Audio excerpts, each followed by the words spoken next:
பார்க்கலாம்.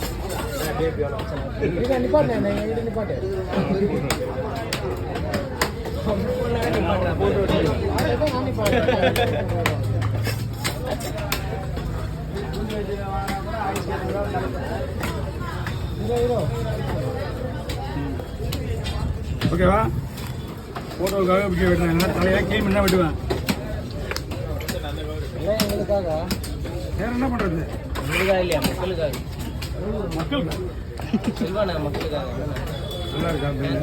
மீன்லாம் பக்கவா இருக்கு.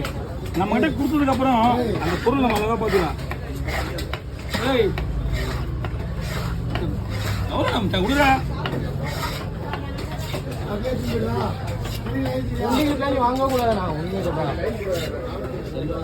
ஃப்ரெண்டா, அதனாலதான் அவன் எனக்கு பார்த்து நிறைய கொடுப்பான். நீ கூட வச்சு, நீ உன்னதான் கூட வச்சிருக்கானா?